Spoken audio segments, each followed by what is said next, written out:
Good morning and welcome to Fit News. I'm Jen from Fit with Shaver, and I help women learn to make exercise work with their fluctuating hormones, not against, by doing the right exercises at the right time and the right intensity. Today's episode is brought to you by heat, humidity, high dew point mixed with mile and a half repeats. All right, I have a question for you today.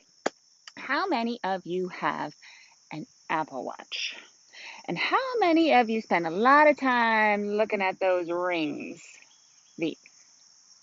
Those rings right there. How many of you spend too much time worried about those rings? All right. So the other day I was in I'm in a Facebook running group, and a woman asked this question, and she said, just got an Apple Watch. I'm obsessed. I'm obsessed with closing my rings. And on the days that I don't close my rings, should I restrict calories? And then I thought, wow, I wonder if others feel this and think this. So let's look at that and kind of unpack that. First of all, I'm obsessed with closing my rings. Okay, I raised my hand. I cop to it. When I first got this, yes, I was obsessed. Are you obsessed? Don't want to be obsessed with that, okay? Because what this will do is lead you down a path of tiredness, of injury, of inconsistency with your training, okay? Because you're going to end up overtrained and overworking yourself, and that's not good. So we don't want to be obsessed with closing those rings. We've talked before about how these are these low on oxygen right now.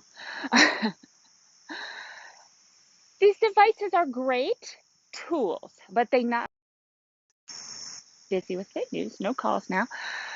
They're not the end all be all. So we don't want to be obsessed with what this is telling us because they're not exactly 100% accurate, okay? So again, we want to remain active throughout our day, but not to the point where we're overstressing our body. Let me give you an example. When I first got this watch, yes, I was obsessed with closing my rings. I ended up on a path of injury. Guess what? I don't close my rings every day now. Does that mean I'm not active? No, because there are days, Sundays, for example, are my day off. And I hope that you are taking a day off. They're my day off. And so you know what? I don't close my rings on that day. But I still manage to get 12 to 15,000 steps. Does that mean that I'm overworking and overtraining? No, they're easy steps. They're dog walk steps. They're grocery store steps. They're different easy types of things that just keep me moving. Chores around the house steps. So I'm still being active, but I'm not overworking my body. And that's what I want you to start thinking about. Don't worry about what this is telling you. Let's talk about how she said, do I need to restrict my calories? This and this circle does not dictate, does not allow you to earn food. Your movement does not earn you food. You need to be fueling your body and giving it what it needs. So if you're hungry, eat. Eat high protein, okay? I'm not saying carbs are bad. I love carbs, and guess what? I eat them and I don't restrict them. What I'm saying is that you want to make sure that you're fueling your body and you're giving it what it needs and not depending on some circles to tell you what it needs. Okay, so again, these are great tools. I know you're thinking, lady, why do you have two? One for music, one for intervals. I'm not obsessed, I promise.